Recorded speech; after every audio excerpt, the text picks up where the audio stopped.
talo fatu, talo fa Samoa, talo fatu ile pa ia man mamanu si tatu ko tunu. Ele nei fo ia fiafi o fa pe ona mola ava no e mafuta mai lunga tanto wa onga tus pa ia per tanto pa study lo fa pe ona fa anga solo ina ia so lua ma so to fte tasi ni ia le tua mo lo wa ava no e te fa tasi mai ai lunga tanto plo kalami tātou te whaalongolongo ia ma tātou o ina fo le fiongo pa ia le atua le nei fo vaenga le fiafi. Hey man, vi ia le atua ilana pule whaasoa, whaapiona ta e melo tu soifua ia malo nei ola ia il nei a fiafi tātou te au nei ia te ia mo fo nei a vanoa e aso tuai se po vai whale anganga I lau sa valinga fiso soani fo I se uso se tua whawhine ai le ngata I leo se tinao se tamai o se au na fo I wa wha vai ia Antono le avea fo nei plo kalai me se wha manuianga ia te oi ele suwafo Yesu Keriso. O le nei a fiafi ia wha malia tu si tātou o tunu upe a whai o nai whai ma fo I little bit lacking in our internet ona o le tūlanga o lo iai le tātou internet. I think leo a whai neisi umi o naiva yaso pe o naiva yaso nei. O lo iai se whaale tonu I le upload ia ma le live stream ma le Facebook O le mea le nā o lo whaapeona pi e leka le watu o le tātou live I lunga o le Facebook. Ia o le mea o te loa ele se controller a tātou plokalami. Pau le talo I le atua ia maua pe o ele ava no e te whaafofonga mai ai ia I le plokalami o lo tamu whai tu ina atu ia a mawhai fo I ona so longa le lei lava nea fiafi ia le tamu whai atu le tātou internet ia o te loa ele o se whaafi tāu ni tau internet o le whaafi tāu ni tau le o nanga le Facebook toi titi o le tala fiafia ko kiki ama he ang whai kako website whai ro kako website ia o kako wolola ia e kako ke live menung kako website kako le koe wha moe Facebook pe le kan Facebook la vai na kako lunga website ko kiki ala ready kako website I le taimine o te loa ale o te vaiaso pe te loa vaiaso ia ona ready la I o le tātou website e whaapeona whaawawina I lunga tātou wa onga ona ma aia tu fo I le ngā solonga. I have a feeling to tele nisi fo I o lo whaapea fo I ona ia o lo ka miro fo I le li o ni lau langi ia o nei meo platform nei whaafitai le atu o le mo le ava noe ma whaina la unga ina tu ele upu ia ai uta ilo ile lumana tonu te ui se te mi whaasa I le vaenga I onga platform ia na tu e la unga ina le upu le tu e lunga ia le uko kiki a ready kako website ia na whai fo I la I o tātou o onga ia ma pule leo kako ila il tātou me whai I lunga ia ma tātou o onga ia le tu e pule mai nisi a tātou ia mo temne kako onsa ia whai la nai lava singa laki il tātou internet il nei teimi ia ma lole ono sai me pe lunga o tātou pro kalame o tau ma whai e whaauina le tātou o onga ma whai fo I ona asi tua le tātou YouTube channel I think la Kevin Life Ministry tua le YouTube channel pe uma lava ele o la se fale tonu tua le tātou YouTube pe ala la se kia kwa kako YouTube ia se pe ia pole ase tūlanga o iai le tātou YouTube mo le teimi nei e tātou talo amen e tuol mātou tamavi ia la ua fior nei a fiafi sa uni fo I tatano I lau upu ia ma whaasoa fo I lau a fiongo pa ia tatalo I la ua fio o mai oe I mai whaatonu mai oe tatalo o mātou mata whaaleanganga o mātou tatanoa tama tatalo I la ua fio se e au mai le upu le poto o mai le whaalinga upu whaingo fie tama awana ia tangia se isi tama ia polo ni tangata ia I loa la ua fio ia tangia le mea moni ai meise tama o oio le tuo Yehova tama ia whaatau nuu tama lau upu ia meise foi ia whaapeona whaamalama ina awana I mawhai le Tiapolo ona ngā oia lau upu mai loto lau whanau ai sau ina I le toto Yesu Keriso nei a fiafi whaau ule whaalongo a lau whanau ono rasua fo o Yesu Keriso o le mawala awa tuai nei amene ma amene Hallelujah. O loo whaanga solo pere tātou o ngai le spiritual warfare ai o loo iai nisi o vaenga ia ona tātou wo he tātou te mawaaia ma mata I tuina mua ina ia mawhaiono tātou malama ai amen o loo le wape ua fallinga wa amata le tātou tala noa I vaenga o le ofutau amen ile ia mawhai o le tātou malama fo I vaenga o futau. Ile tu se Efeso lo na mta upe ono, fe upu se fulolo au mai I Paulo se ata, o le taua whaaleanganga o lo tātou tauina nei, ma o lo iei fo I le malama o le apostolo Paulo. O lo malama le apostolo Paulo, o lana taua I le whaaletino e whaaleanganga. Fa mai na I o le apostolo, o usoi, ia lai tala noa I le kale si I Efeso, la fu I tala noa mai ate, oe maa, a fu I tutonu ratino o Keriso, o oe maa ule tala noa mai ai I Paulo. O usoi, o le toi upule nei, ia o tau loto te tele I le alii ma le malosi o lona mana. Ia o ofu o tau I ofu tau ato atoa mai le atua. Ina ia o tau mawhaia ona te te e atu I tonga fiti ale ti Apolo. Amen. Ia o ofu o tau I ofu tau ato atoa mai le atua, o le ofu tau lea e au mai le atua. Amen. Ina ia o tau mawhaia ona te e atu I tonga fiti ale ti Apolo. E ao ona faa ofuina oe. Ina ia mawhai ona e te te. Ina ia mawhai ona e te te. Te te e lea, te te e le fili mana tonga fiti. E te lua le taula mariti Apolo fo I le ke laku mga upea siampingi, mga upea alaya pe ke laku masau fanga me mei.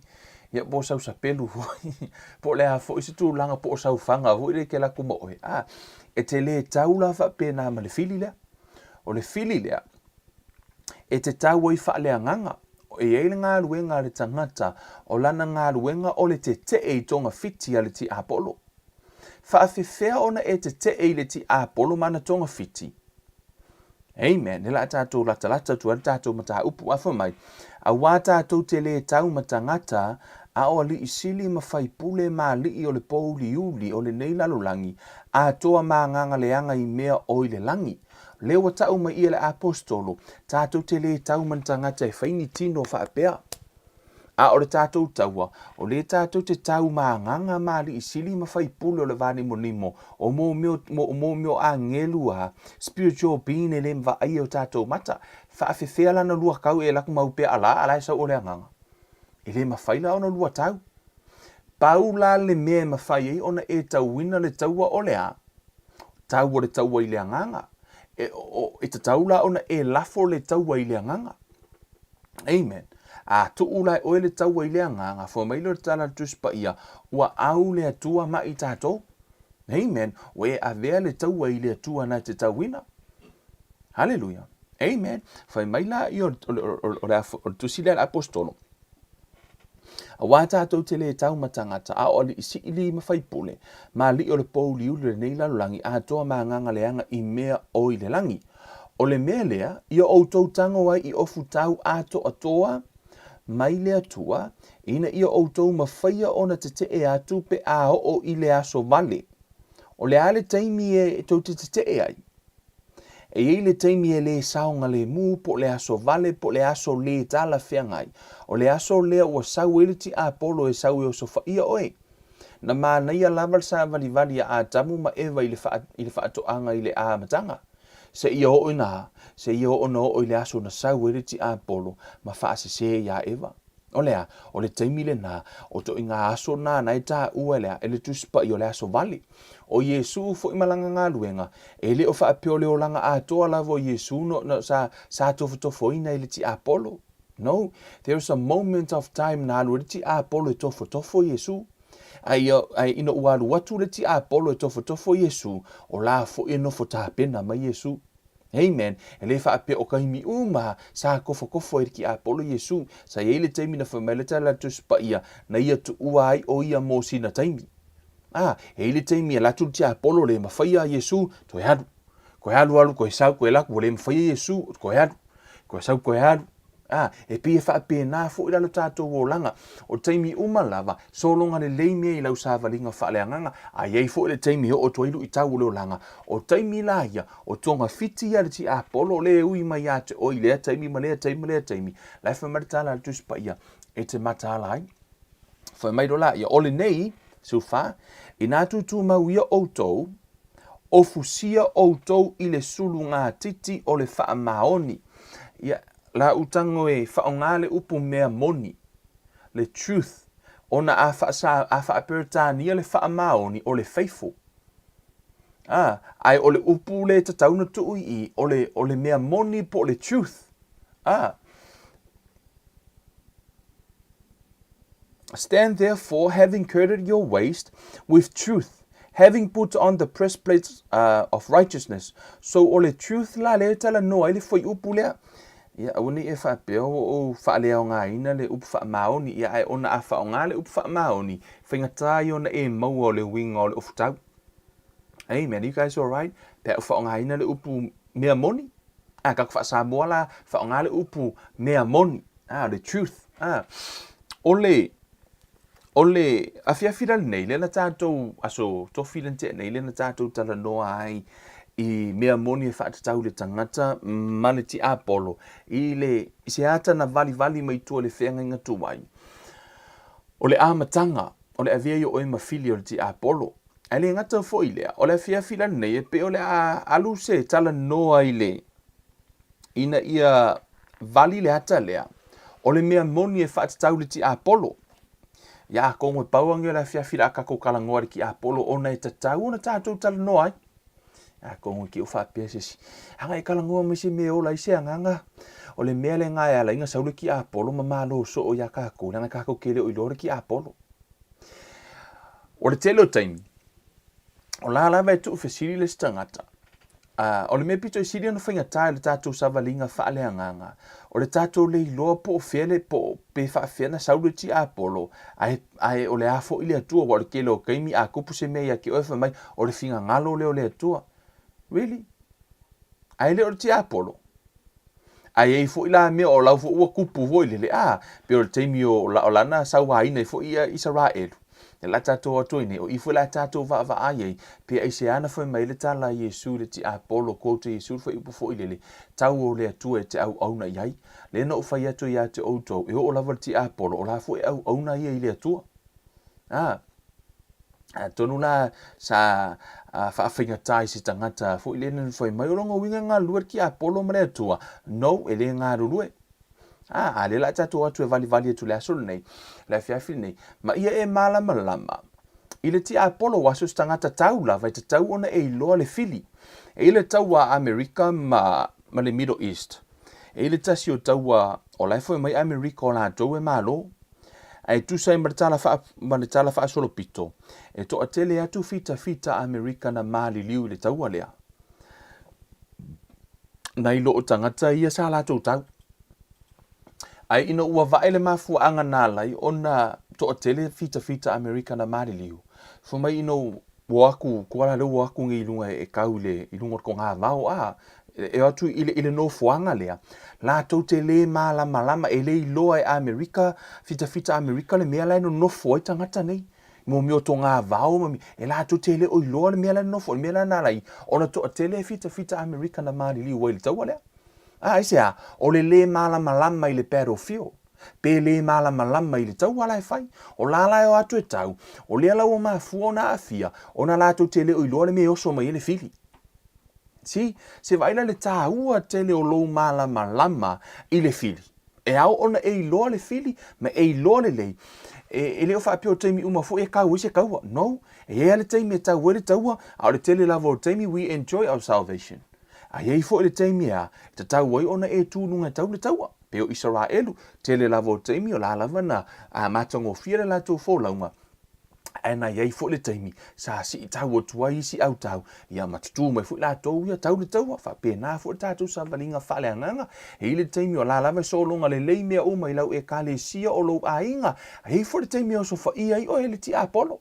O le teimi roa la le nā, au ala e tino foai, ia e kūlunga e tau, ia e so ngofoa, ia e le kūlunga e kaule kaua, au angi isaur ki Apolo ngau ia ku ia vai tunga la ua mai lo wata li imo lo wa fafine, o la ua mai le mai fo mai o le se tong fitinga, hala me ki le kūro I lunga e kaule kaua ke minga, stand your ground, amen, tau rore tau wa whale anganga, amen, au ane inga ia lo wata li imo lo wa fafine, Ato atu mua le foi upu le ata atu tele I o ile. Tono le mata I o. Amen.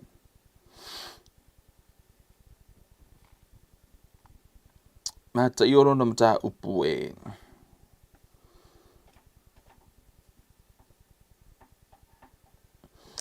Sfumata si feu pas fuma lua, fa mai le tala al tuspa ia. Na fua mai ona po Ioane le papatiso, wo oi nei ona po, o tau fao ai le malo le langi, o loo ua avea wha malo si foia i lātou o tau fao. For mai, and from the days of John the Baptist until now, the kingdom of heaven suffers violence, and the violent take it by force. O Yesu le fetalai I, for mai talu mai le taimi o Ioane le papatiso, o laua tau fao ai le malo o le atua, o lau o mai tangata saua, o mai wha saua o saua ina tangata o le malo o le atua. Ai fo mai a, o loo tau fao a fo i lātou o e tau fao, o la fo i tu watu tangata o le malo o le atua, ia aua ne imanu malo ma le pou liuti, o la fo i te atu tangata I o le malama lama. Do you see now? E le whaapea o leo mai a o le pōuri uri ma lātou me whai.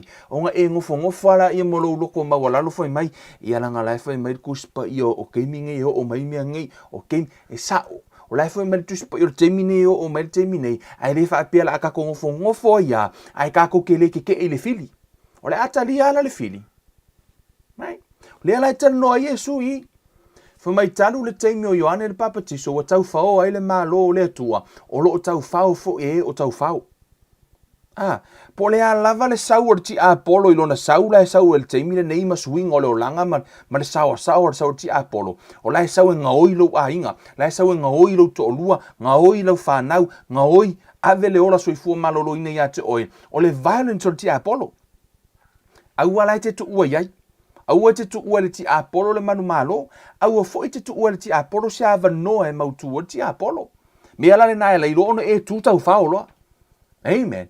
Pe o Ioane nala na whai Yesu le tala lea, ono ua o le tala ia Yesu, o lau o loka Ioane i tutonu o le, o le whale pui pui, ona na mana o le tupo he rota e whae pui po le to o lua o lona uso.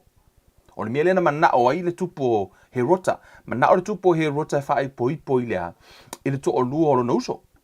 Ai aluatu Ioane le papatiso, whaasa, whai ele tala whea ngai lumor whina ngalo le atua. O I loa la, lena ave ai lea, ele tupu ia Ioane ave loka. Si, tu so lana sau ia le tupu ma to ngā tū maanga lea whaono, ma tū maanga lea wha ki Apolo wha te moni. Ele Italia ina le au nā le atua, ele I whaapea atu le au nā le atua ia, alu ia la kalia ia la. No ai na tu fo yana ia faile mea moni pe o lava fale pui pui pe fale pui pui ai e le ma fai ona ave se ai lana tali le na tau fao pe fo o wo fo I to lo me sako aptenikom o le fo ina tutura to ina o fai atu le tupu e hi fo uma pe atale pe ai le pu le tupu papelonia hi fo uma sa hi fo no Aia, sa whao ngā ina le violence ia po o le loto lai tutonu ia ti lato e tutu wai mo le atua. Amen. E li whaapea whea koe ifo mai ia kako ifo ia la le anga o le mea o laufu e mele langi. Laufu me tato ifo ia la. Si, e lato te le ifo. A le ala le mea wa kuku sao ai. Sa whao ngā lea le violence. Na whao ngā le loto lai tutonu. Na whao ngā le loto toa lai tutonu. Amen. E le o se whaapea o saua suinga o leo langa kako aku o suinga o leo langa. Ang whaapea nā laulangi. I o le ala le wingo whaolakanga pēr whai o langa mga o Yesu kako ke muri ka I meanga. Amen. For meritala tuspa ia, do not conform to the pattern of this world, but be transformed by the renewing of your mind. So e mawhai lava ona e transform le renewing of your mind, e ke le transform I le pattern o laulangi nei. E le conforminga o I le pattern o laulangi nei. O lea, muri lua o whaitaanga, o swing o le olanga, o le sauer ti Apolo lai nei, e le mawhai ona e conform le pattern na. Asea, laifa me tuspa ia, e transform oi by the renewing of your mind. Rono winga, there's a possibility po le ava noa le me tuspa ia, e mawhai e ona e tū ma e te te. Po le a lava le swing o le olanga I sau, e mawhai lava au e te hifo fua o ia le tupua. Pe ifo I laulangi atua, pe ko okolua au kou, au e ko ke ifo. Right? Whape na, ole mea la nata olea, ole winga na tala Yesu, the kingdom of God is suffered by violence, but the violent will take the kingdom by force. Etea, tau whao. Aua ku ualo ai ngai alu. Aua ngi ki ngā vai kunga lau fa le tonu lo to lua. Aua ke ku ualo ko lua alu e kakalo ile tua. E tau le taua. Amen. Laua e fighting le battle. Laua e tau wina le taua mo lo to lua. Ia I kakala ava ese ki anga ki Apollo. Ia ma mea le anga la fo le li ni lo langi. Fa sa o loto mai lo to lua. Amen. O le taua la na fa le anga. Amen. Aua e te conform le pattern. O le lalo langi le nei. Ai ia transform oe ina ua whaafowina lo mafo fau. Lena utala noe au na tātou I loa. Ma tātou malama I le ti Apollo. O le mea moni e Faatatau ile Tiapolo. Amen. I te tonu o le. Tato atu mua e mata mai tuar kenese. Kenese ro na mata upu e tolu.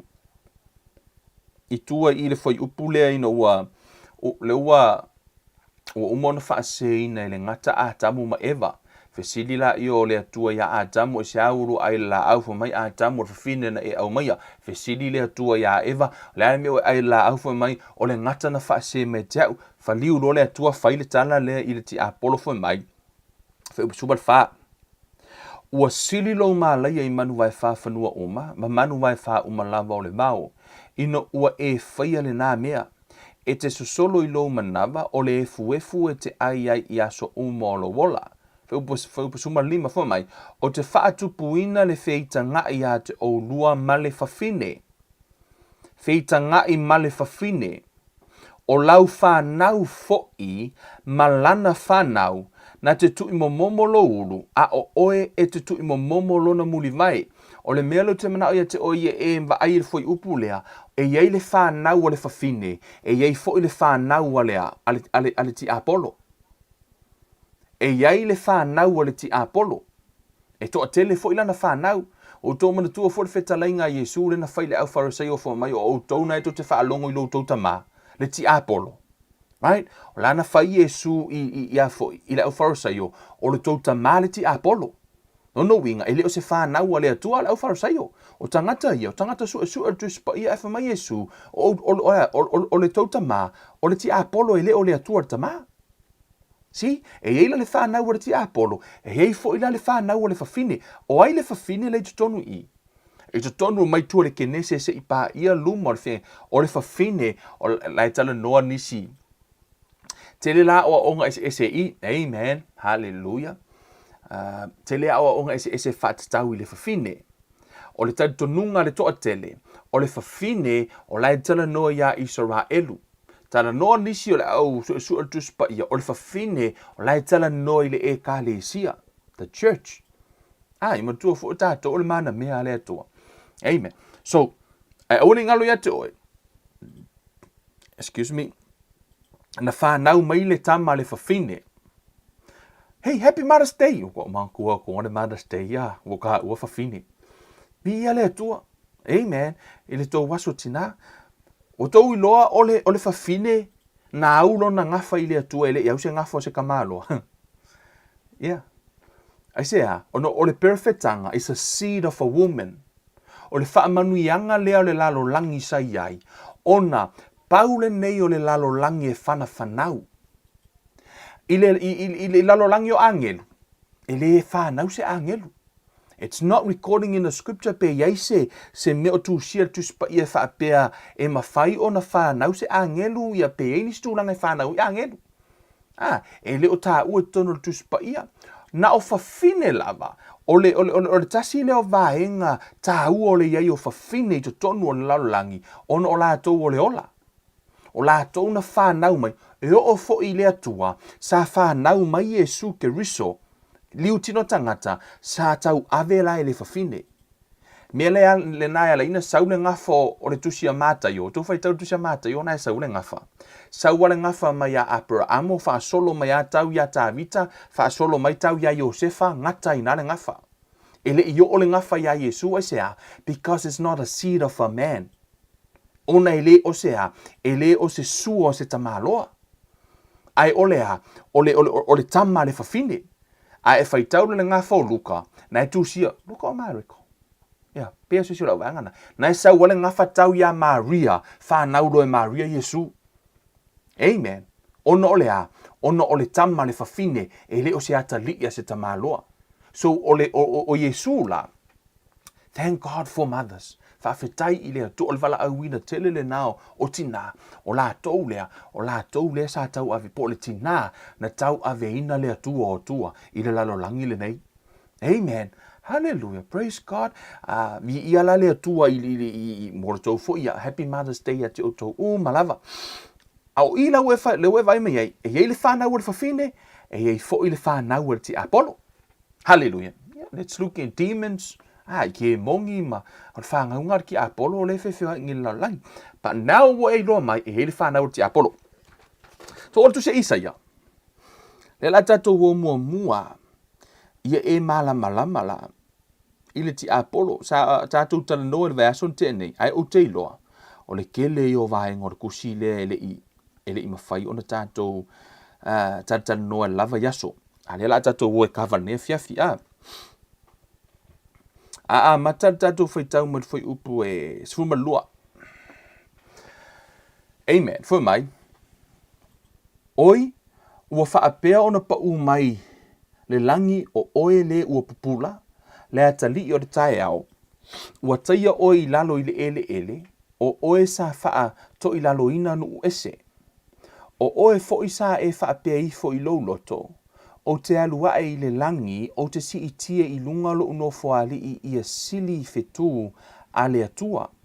O te nofo fo I le maunga o le whaapotopotonga I le itu I mātu. O te alua I lunga o mea maua lulunga, I lunga o ao, ma te tutusa ma le sili ese. A ua aveina I fo oe I se oli I tu o le lua. O I lātou o e wa ai I ate, o e lātou te pula toa I ate, o e lātou te mawhau I ate, o e mawhaapeane. O le tangata e le nei sa whaanga te ina le lalo langi, sana lulu wina malo. O le na whaia mawao le atu lau, mana whaatafuna ina a ai sa iai. Sana le tu wina atu o na tangata o taua I o lātou ainga. O tupu o nuu o I lātou lava, lātou te ta oto male mamalu ta itasi I lona whale lauasi.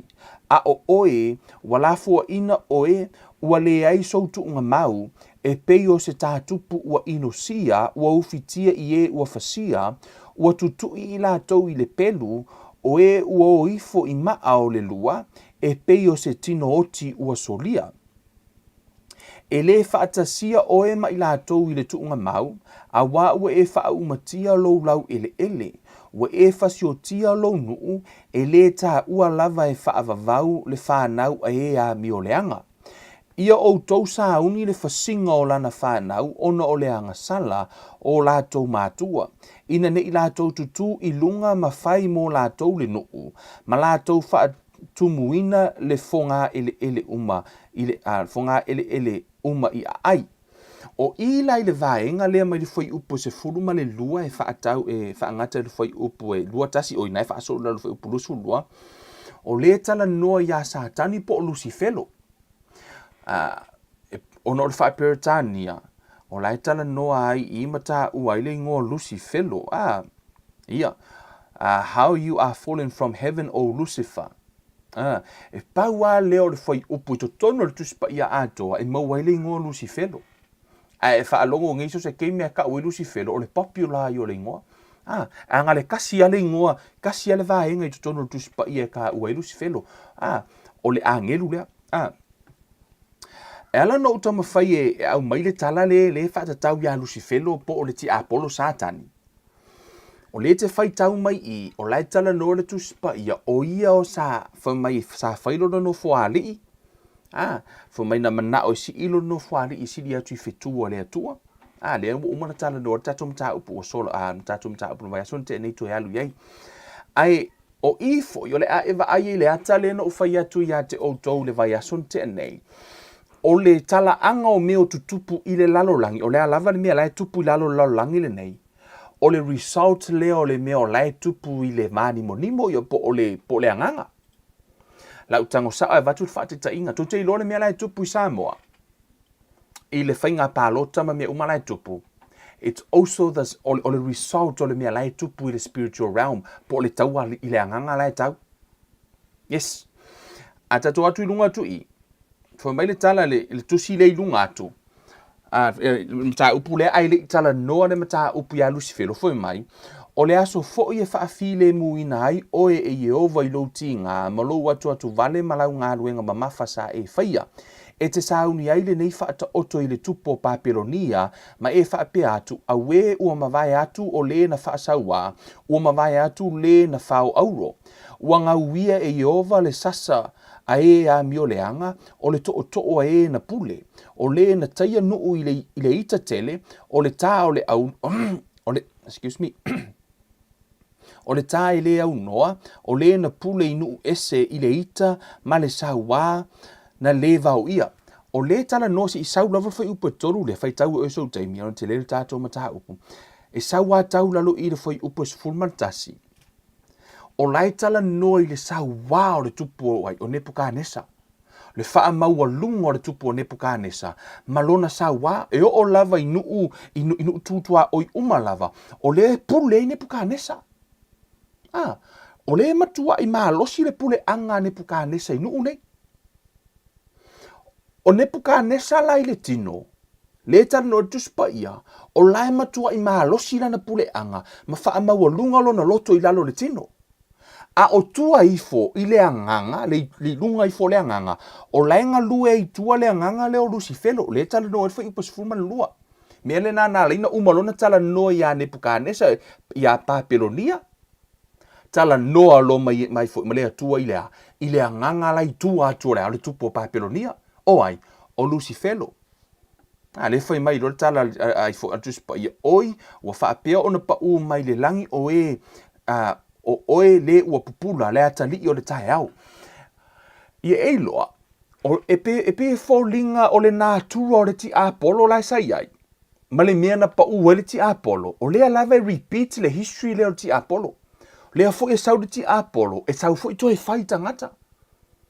Lea fo ina, sau fo i wha maua lunga le tupu leo Nepukanesa.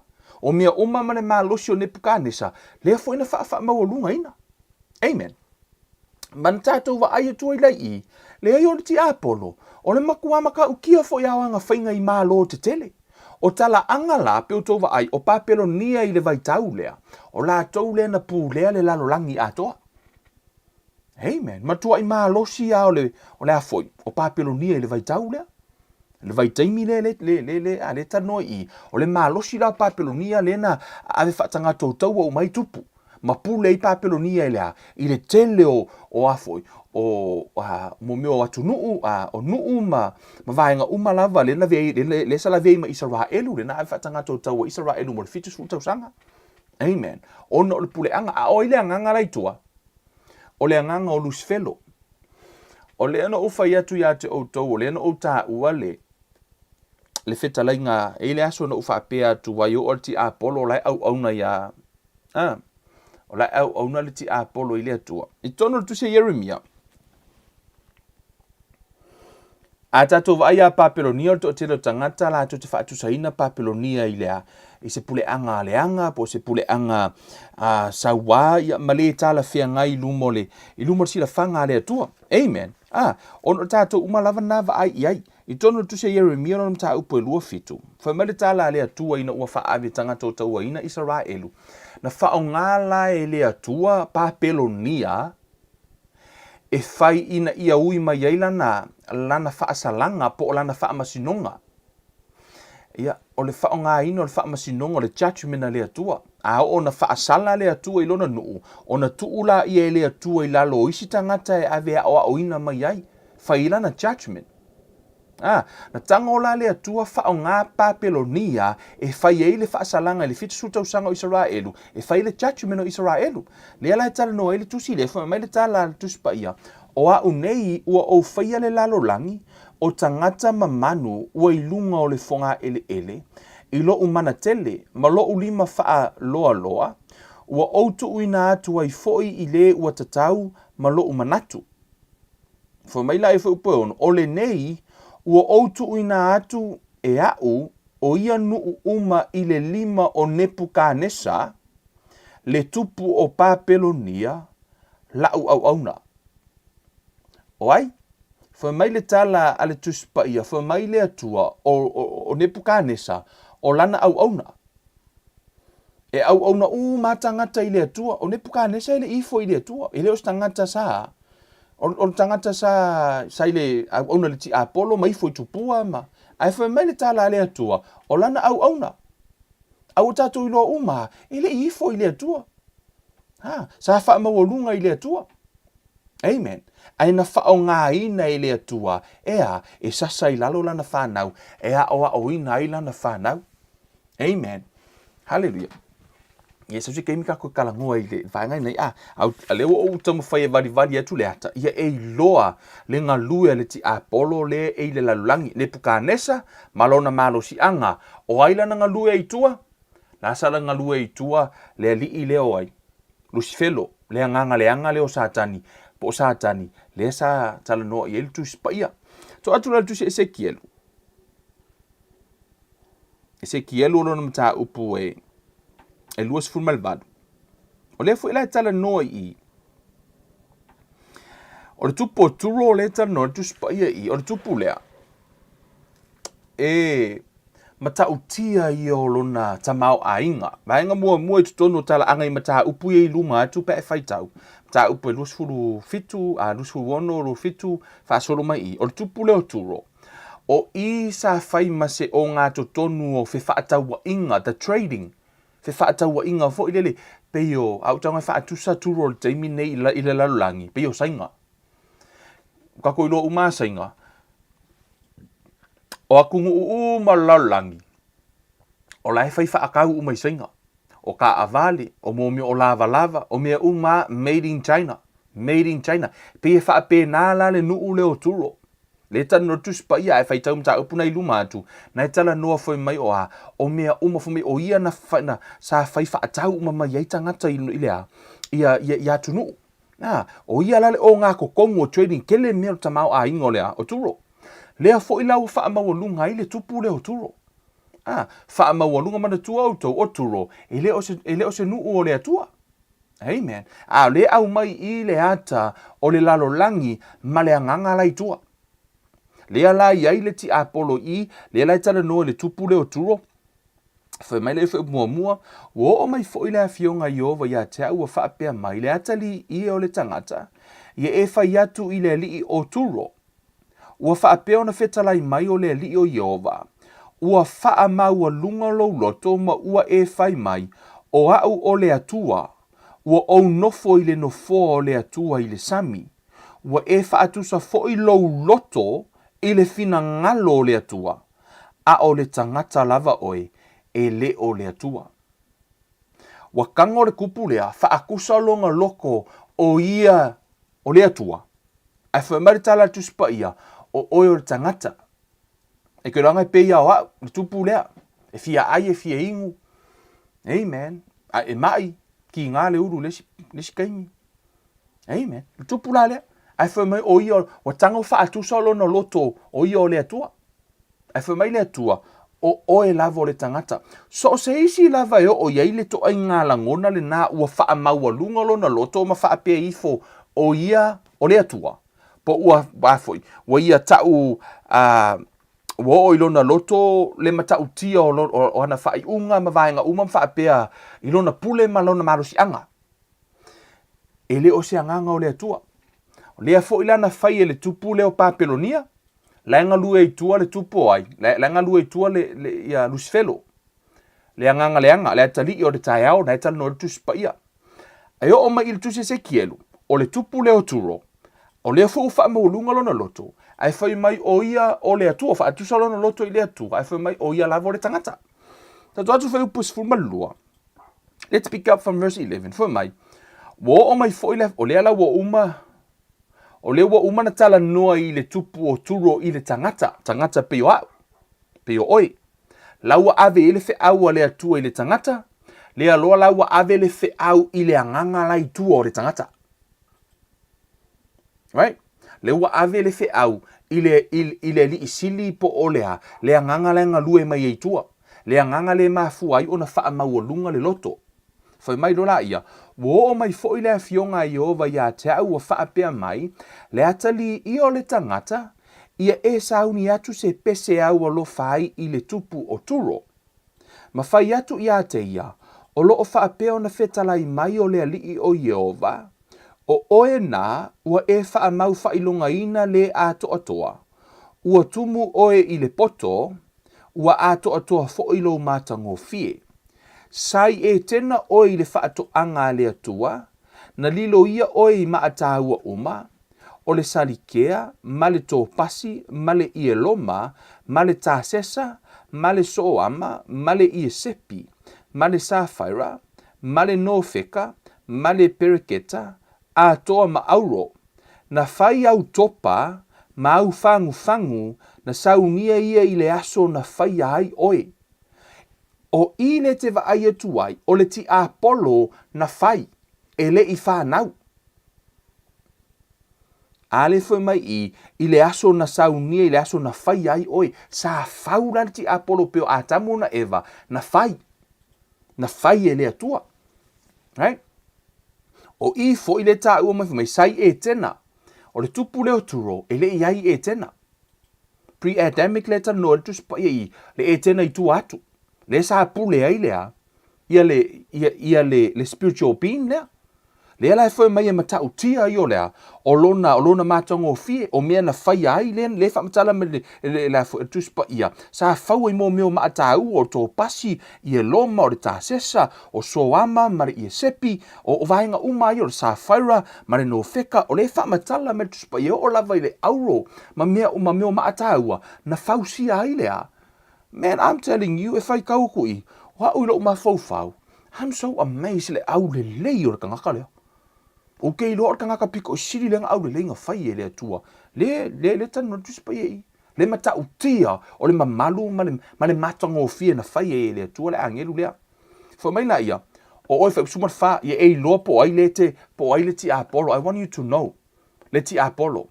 Le ngata o I o le tupu, le nata ue tua tusi Isaia. Fo mai na whailona no foali, right? Ai fo mai wha usuman wha, o oe o le ke rupi whaau uina. To tonu le tuspa ia atoa lava mai tua le ke nese se ipa ia le whaalinga, na o le tasi lava le angelu na whai mai le tuspa ia na whaau uina, na o le ti Apolo. A tonu ki ue whapea mai, ia leo la whaau umi ka ele mai si vangala I nei, le ai ma se vaenga o tuspa ia o tā ua, I se angelu na whaauina. Pau wale le angelu le ka ua kuspa ia na whaauina. Ole o oe ole ke rupi ua whaauina. O lea laua eiloa, me mua, ole ti Apolo o I ole tupu. Mua, ole angelu ole ke rupi fo mai o ia na te puipuia le mamalu. He covers the glory. So sai lumo le nofo ali o le atua. O ie puipuia le mamalu, o le ke rupi lea. O le ti Apolo foi mai, o le wha malu, fo mai, o le ke rupi o wha uina, o le wha malu, po o le tangata le cover the glory. Angelu le na te puipuia ia le mamalu o le atua fo mai, na outu uina oe, sai lunga o le maunga pa ia o le atua, sa e fe alu wai I le vā o maa o le afi. Amen. Le la maua le winga le fai upu le ilalo atu ia e malama I le vaenga le tano tusi le ifo mai la ifo suma lima. Na ato atoa ona le lei o au sauninga talu le aso na fai ai oe. Wo o I le aso na ilo ai la wa mi o leanga. O le fai peretania, you were perfect in your ways from the day you were created, till iniquity was found in you. Amen. I to tonu o le tala noa le tuspa ia I le angelu malana tiu te whai a. Whai mai le whai upo ono. O lou whaatau wina o oa, I nā tele, o le mele le sa tupu I le anganga, le a fo ina tupu I le tino. Whai mai, o lou whaatau wina o oa I nā tele, ua whaatu muina ai oe I le saua, ma ua e anga sala. O le mea lea, o te whaaleanga ina ai oe, ia te a ese I le maunga o le atua, o te wha umatia o ele ke rupi wha malu malu nei le vao maa o le afi. Na wha maua lunga ina lou loto i lou mata ngō fie, wa e wha mau lou poto ma lou mata ngō fie, o te lafo ina oe i lalo i le ele, o te tuuina atu oe i lumo tupu ina ia lātou va ai i a te oe. Your heart was lifted up because of your beauty. You corrupted your wisdom for the sake of your splendor. I cast you to the ground. Amen. O le wha maua lunga lao le Tiapolo, po le angelu lea le kerupi lea. Le tala no ia satani po, le tala no ia Lucifero, le tala no le Tiapolo. Wala no au mai atusi i le whamatala ina atu o vahenga ia. I to tonu al tuspa ia. O office mo meo officers ia le sanga lu el Tiapolo o ia o le tupu. Le fo ina fea lua i lea.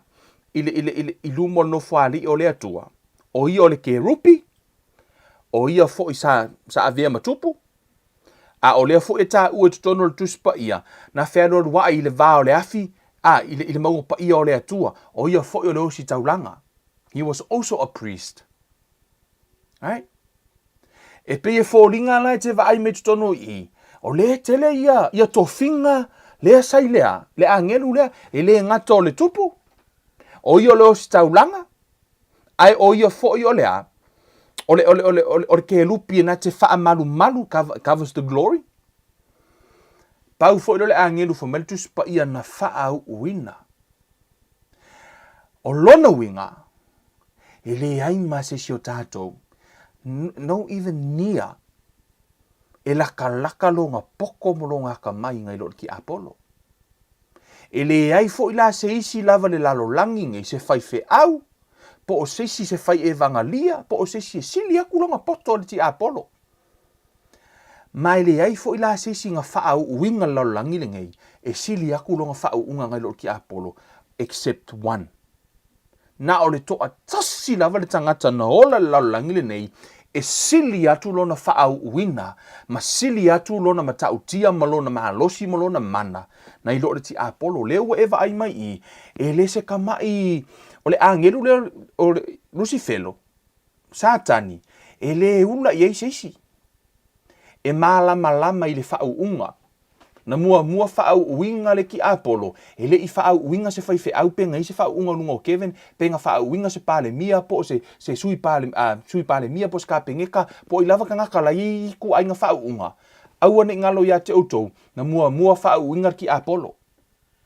Na se la le whao ngā ina le Tiapolo le whao unga. Si? E le whaapea a ua whao uina oi. O na le mawhaila i ona se lo whao ngā ina le whao unga. E mawhai o na whao uina oi le atua. Ai se lo na whao nganga. Le na whao ngā le Tiapolo. O le a ngelu na whao uina. Se le whao nganga o le whao unga. I lona wha maua lunga. Te mana o tau ia te oi. E i loa e le Tiapolo le au wala e whaato i lalo i le whao unga. Na te i loa le au wala e mawhai ona whaato i lalo i le whao unga. A le na sau whaato i lalo eva. Na sau whaato i lalo eva ma atamu.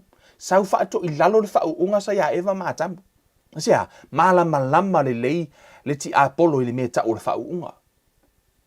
E a saulo, na whao uinga i le atua. Yes, hala na whao uinga i le atua. The question is, sa whaato i lalo lai le Tiapolo le whao unga sa ia saulo. Of course. Ala sa whaato i lalo le Tiapolo. Nea fo ina lai ona le toi whao ngā ina e le atua. Whai mai le atua. Awangi e koe ka ua maringo saulo ia kia. Asea. Tu sa lava pena whao uina e le atua.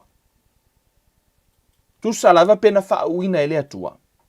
O le taimi lava e wha maua lunga i le tangata. Wa ese le anganga la ua, la ua submiti ai pua, ese le anganga la ua, o tu ina ai eilo na tangata. Wa le o toi le atua, o la ua control le anganga lea. O le Tiapolo la. Sa wha uinga, i tutono le tuspa ia. O le angelu po o le ke rupi wha uina. La sa wha uu.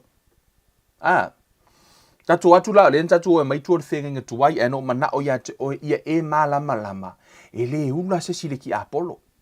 O ile ngato i o le tupu, a vea mo si taulanga, o i o lo si taulanga, o i o fu o le ke rupi, o i o fu o le a. O le a ngelu tau, a ke angel. I te tonu le tusipa ia. So, a wa tātou te ave mamaina le ti Apolo, si le aku ngaka mai. Tasi al tangata e mawhai o na manu malo le to inga ti Apolo lea. Ile ki Apolo. Kasi al ngaka whenga malo ki Apolo lea. O le tangata ua submiti le atua. O le tangata ua ia tu ina atu lo na tangata i le atua. Sau lola i o le atua. Sau Yesu e sau e dio le mad situation lea. O se upu ya Kevin. E le mawhai e Kevin. Po le ale malo vale o Kevin. Na te le mawhai le ti Apolo. Se i longa lava e wha maua lalo Kevin lona loto.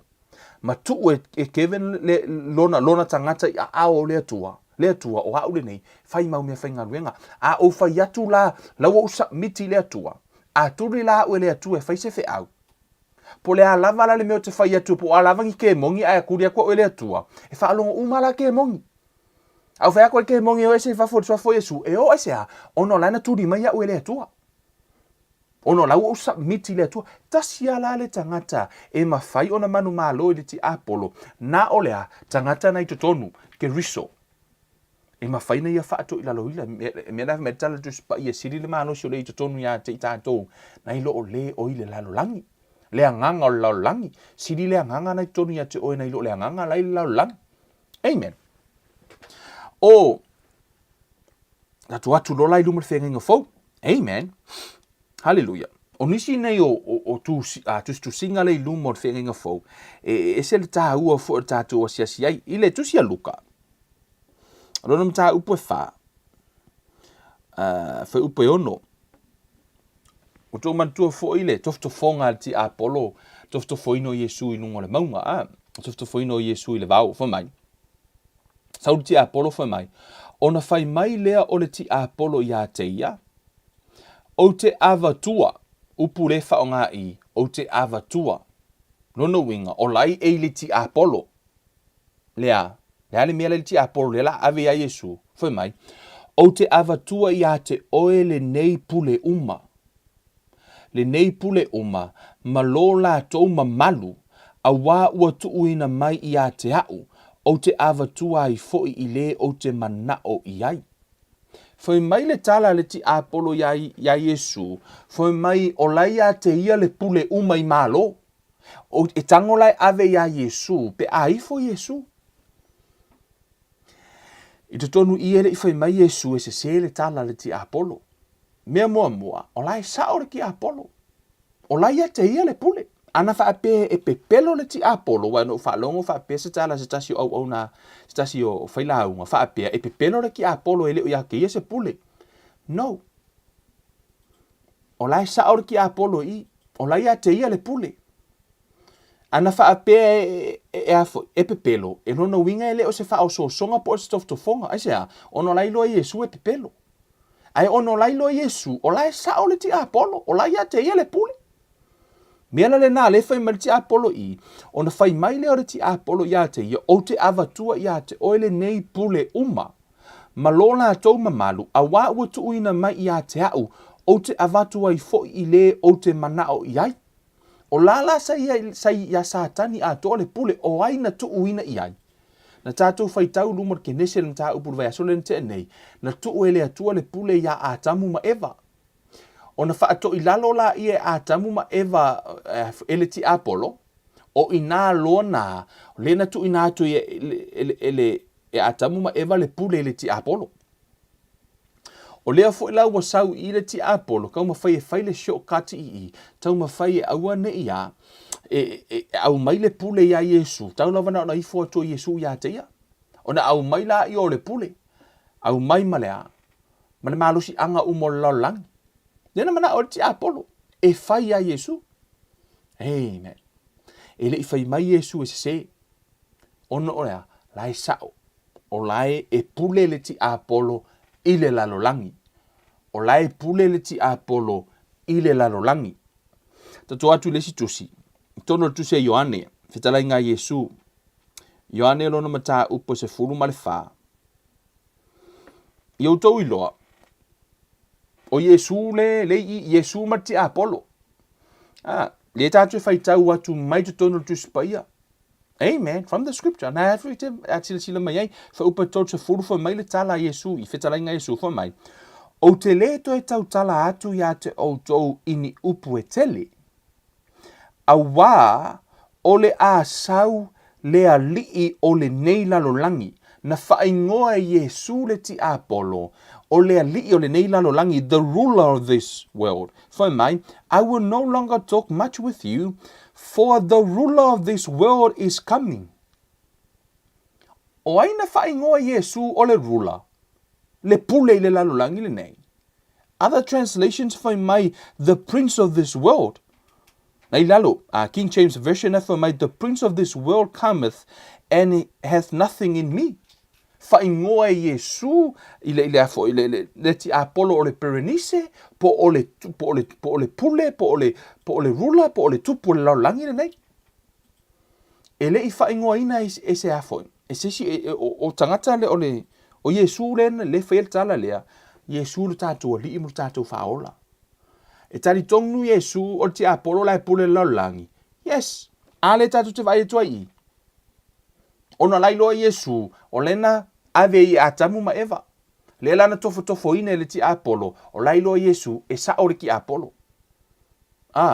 E sa ore ti Apolo. E le o pepelo le ti Apolo, o lai yailo lea, o le tonga fiti. Tova ai mele tau whai talu I o tau ofu lea, sulu ngā titi o le wha maoni, ye e loa le truth. Whamere tala Yesu, o le, whamere o tauta mā, na pepelo mai a mai le amatanga. Na talu noa le ti Apolo I no whai le o farisaio. So se mea e sau whawhole nguko ki Apolo e pepelo. O la iei le tonga fiti lai whai mea I tua. Amen. Le na whai a atamu ma eva. Whamai a o rua ainga pula leo rua maka I peise a kua. Sa tupu. Sa ale na tupu. Ino wa ai a tamu ma eva la au na pula o la mata peila ua se atua wa ilone le leima leanga. Alu te mua la tele o ilone le leima le leanga. Na o le atua na iloa. Le ala pula maka alu makwa ike lea alfa le kongu uro wa ingai. Wa makwa fa le kongu e mamaka ia.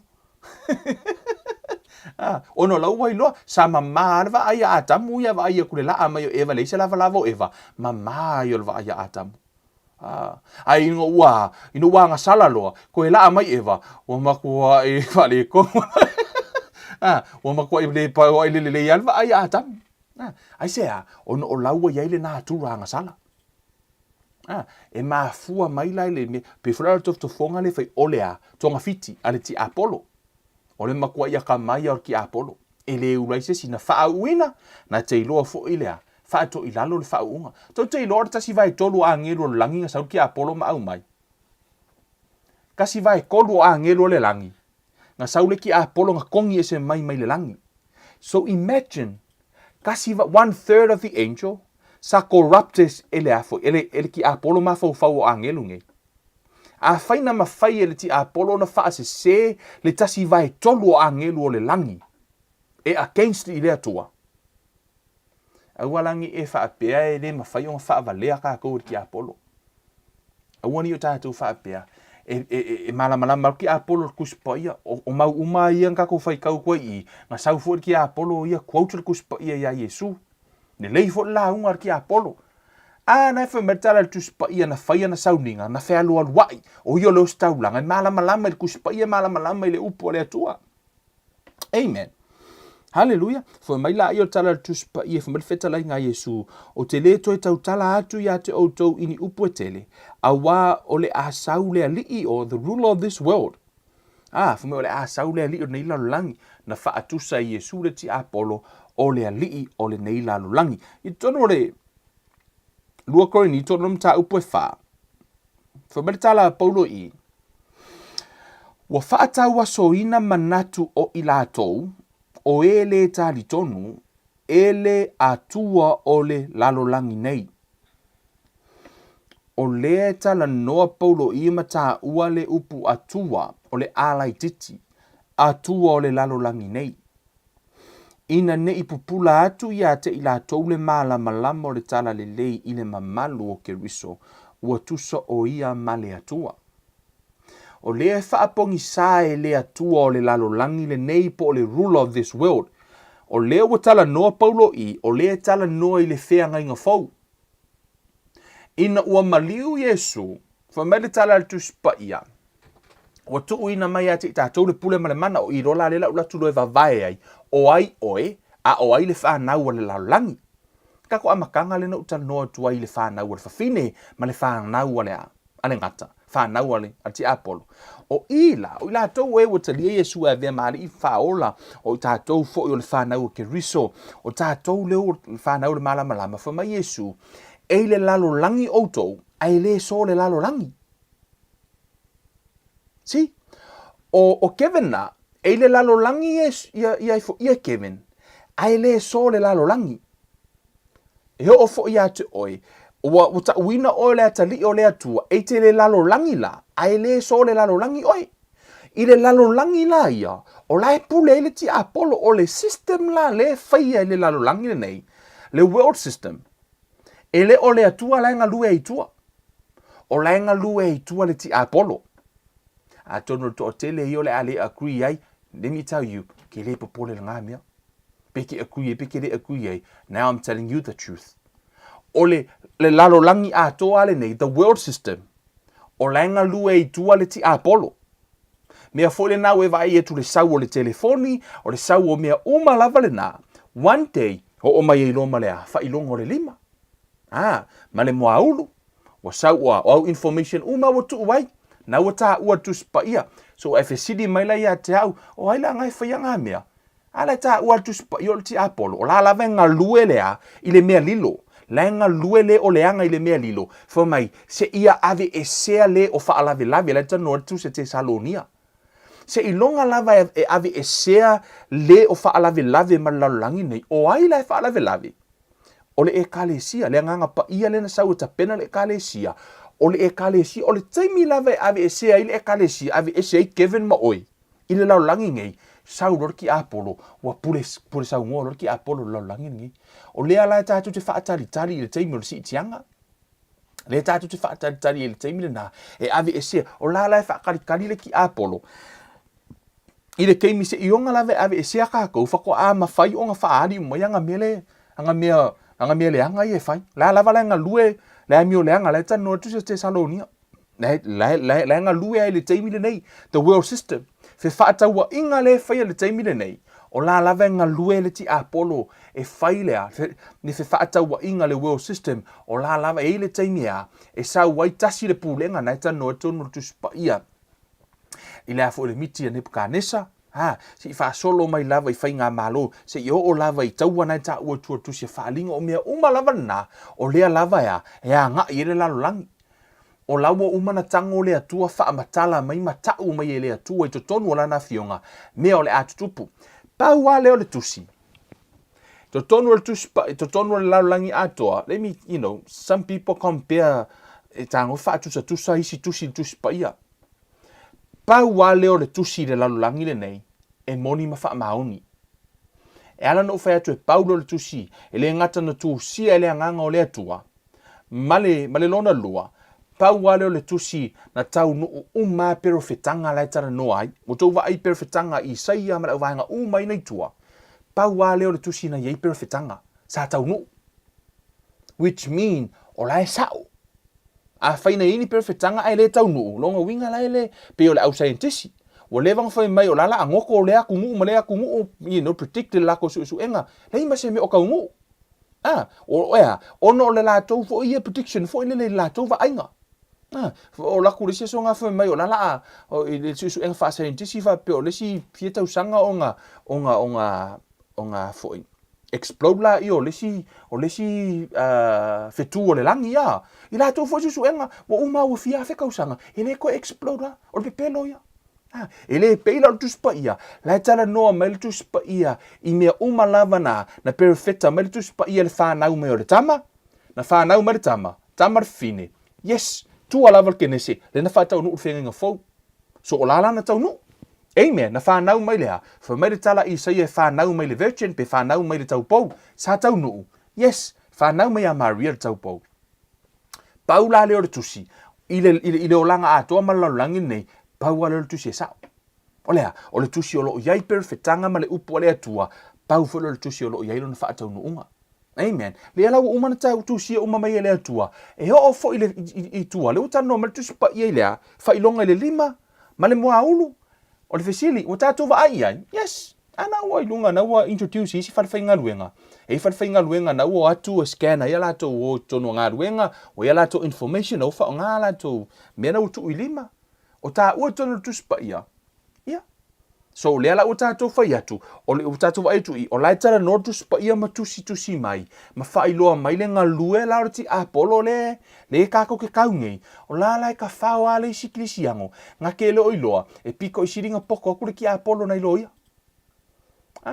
E le aila ma se si onor ti Apolo, na tātou o mai le lalulangi ngai, wa leva ngai, he studied mankind all these years. 7,000 years from Adam to now, o la sa study, o vaivainga o malau ka ngaka, ma kua i malama le ki Apolo i vaivainga i sea, wa leva nga ola le ki Apolo, I don't know how long before ele i whaia le laulangi, po le ale uminga i ele ki Apolo, might be, billions of years or Brazilians of years, pe ese mea kause Brazilians, po le trillions of years, sa i ele ti Apolo, ele i pa u, o lea lau tātou wa ai atua i, e lea e whaila si makau ki ole.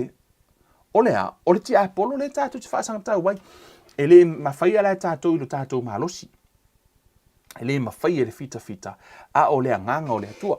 O le wha umatu i le tātou mata upu i, te uto ma whaie e so o ta i le ese e sengo le sauwa Yesu, ma le sauwa le ti Apolo, i le amatanga le whaingo le fofuanga. Na sau le ti Apolo, wa ave ele atua le, na ave ele atua le pule i le tangata e pule laulangi. O le awala la le ti Apolo na fai na sa whaapeo, na whaato i lalo le tangata, o le tonga fiti. Na sau fai le tonga fiti leanga, le ala na submit i le tangata. Lona winga, pe sa ave whaanga ngā pena ave, pena ia whaoina le malo i se awala le sao. Pena ia avea le malo i se awala le tala whea ngai.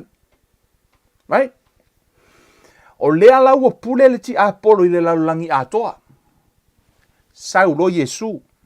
Ina ua sau Yesu, fo meltala le tuspa ia, a wā ua whaapea lava o nā lofa mai o le atua i le laulangi, wa ia au mai ailo nā lo pele to tasi.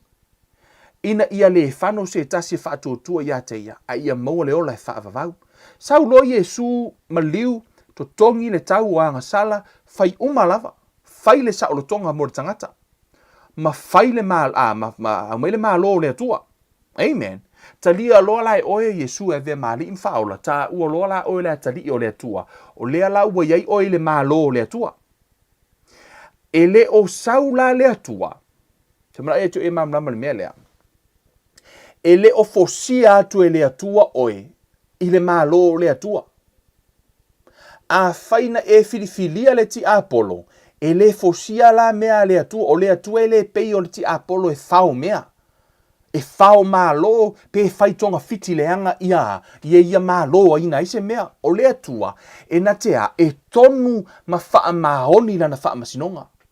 Wa umana ia au mai e Yesu le lalolangi, ona tu watu le ia te oi, e fai lau filifilinga, pe te manao i le manuia, pe te manao i le malaia. Fai mai la i o le tala Yesu, ala tusiae, a Yosua, filifili le manuia.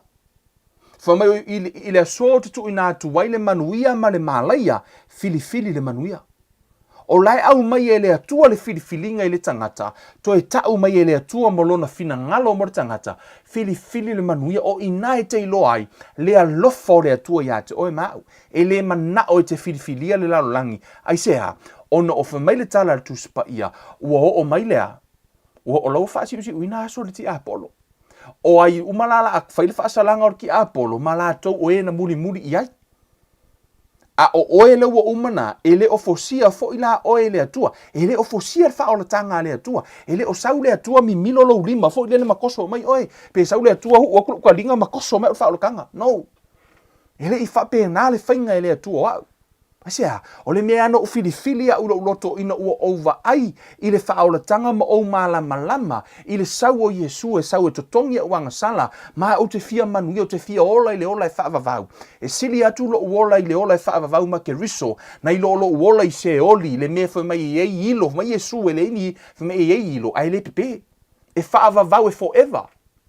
E forever la. Lai tala no tus pa ia. Hao mare po, fomai olo ile lili vau o nifo. Le no foanga la na. O ke ne fi alu la uina, le ala o iloa. E le ofosia la e le atua. E le ofosia e le atua la na whaolatanga. Ai olo na lofa, ona o le atua. Here's the thing. O le atua e ami o tonu. E ami o tonu le atua. Wa umala na tango le atua saunia le ala moe. Ona nofo la i o le atua, o le whaana nauta inga o le atua, e tu uatu lava ia Kevin le filifilinga, Kevin a e fia manuia, filifili le manuia. Yes, a e fia malaia, e le ofo i maila le atua te filifilia le malaia, ai o lou le filifilia le manuia, e o ke meki lava na epa u le malaia ona na tātou whananau uma mai a tātou te malaia, na tātou whanau mai ilea, nā turanga sala, e le o isi whaamanga longa. So e tāua la, le whai o lau filifilinga.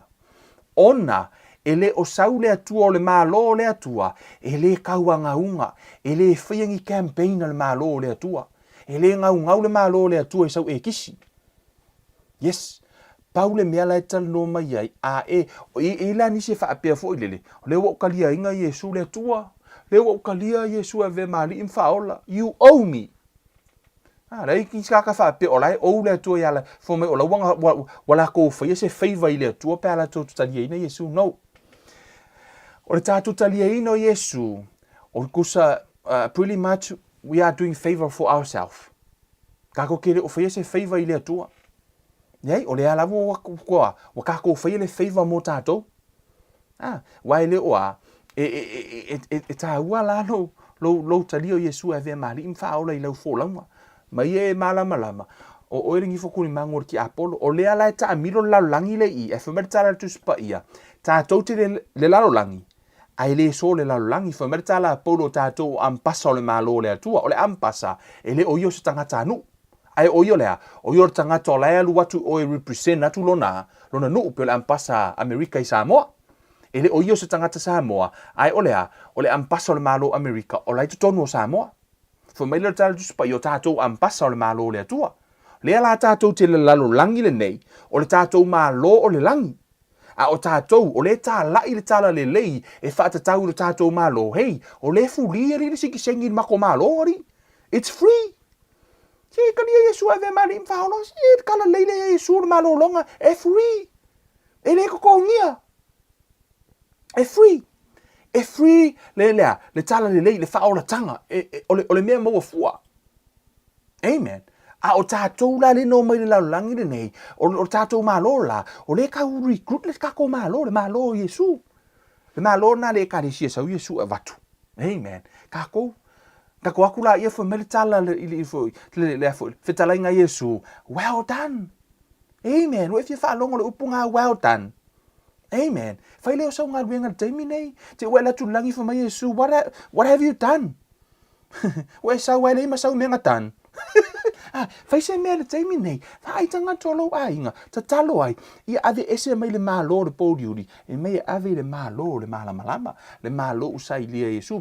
O lea la ie le mālo le lau langi le nei. La la e pule ki Apolo. Ai o le whanau mara e kale si ale atua. E le pule le ki Apolo. O le ia tātou le pule, ma i maupe anga i loa e ekalesia, le pule la watu ina atu e Yesu. Mea le nai ala ina le mawhai le ti Apolo, nga whai le mea mga oa esea, o ngai sidi atu le malo si anga fumaritala Yesu, o le whai wae le ekalesia e lungo nei papa, e le mawhai e whai toto o se oli o na whaato i lalo. Amen. O le makua maka ukia le pule ma le manga la le ekalesia, na ave e le atua, ave e Yesu, le pule ma le mana i le ekalesia. O le fesili, ai se awa le ko iei, ai se mana i to tonu o e kalesia. Kevin, o ke whaela ngā kala o le ma ke vile li. O le fesili, ai se awa tātou le toi wa ai le mana o le atua i le e kalesia. Mea mua, e le wha apea wasuia le atua. e le isuia le atua, ai ua sui le mea ua nau ia le ekalesia. Ua sui le mea ua whaamuamua le ekalesia, ua whaamuamua le ekalesia polo kalame, whaamuamua le ekalesia tupe, whaamuamua le ekalesia sa ilinga tupe, whaunga o wharesa, ua awe whaamuamua ina, o le misi le mea pito i siri o ta ua. Amen. O le whai o le soo, make disciple, peo Yesu, ta pena le tangata ia peo Yesu. Amen. Te leo whai atu lai le anga isi mea, no, o le focus, whai le mea whaamuamua le mea na whaamuamua. O lea, ta pena le tangata, o le tangata e tāua e le tāua se whali, e le tangata e tāua e le tāua se tupe, pe piliona tā la, whamere tā la tu se Isaia, e le mawhai ona whaatauina e se mea lava e tasi, se anganga e se tasi. Not even one soul e mawhai ona whaatauina e se oa mastamau a inga, o le taunga tā i o lo wanganga. A le ngei lai kau maka lo wanganga, a le o focus i lo wanganga, a le la focus i le whali.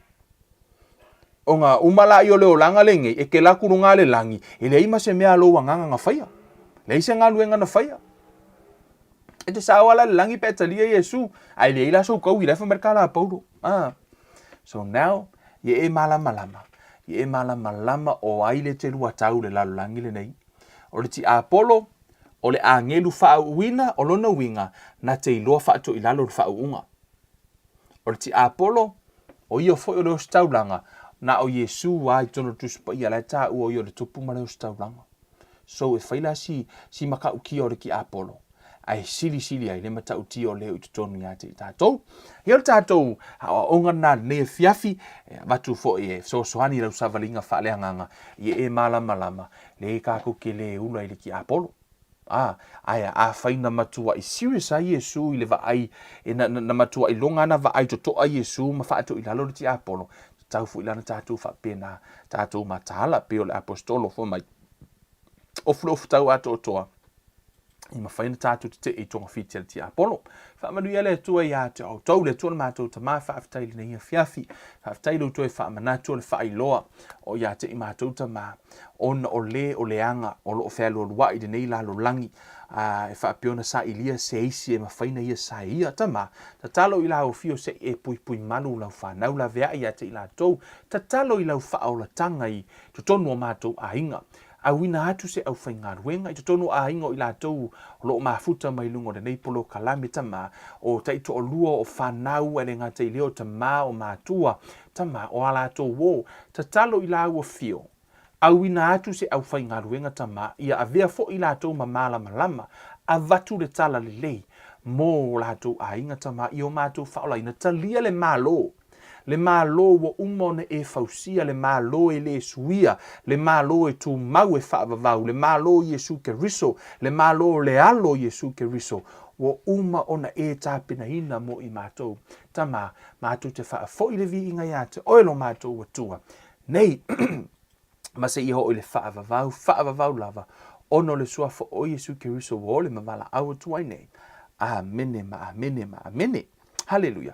Vi ia le tua nei fiafi fa manuia le tua ia te o tau Samoa la inga pele le Kevin Life Ministry fa fetai foi I pa anga I la tau foi fa peo ona fesoso ani mai ia e fai pa anga mai foi le tatou ngā ruenga nei e ala I se leni va enga fesoso ani mai lo nei tangata ia male tau fai tatou pro kalame fa manuia atu le tua ia te o tau o pa anga foi le Kevin Life Ministry I talo sanga ia tatou tina tina umar to tele yo nisio tina o lo fa peona te talo mai mo tatou polokalame o nisio le auso au ona le tua fa fetai mo to talo sanga fa manuia le tua ia te o tou o te loa mo le isi lua vaiaso o sou o le afa peona ready ai e pua tapina ina masaunia I lo le tatou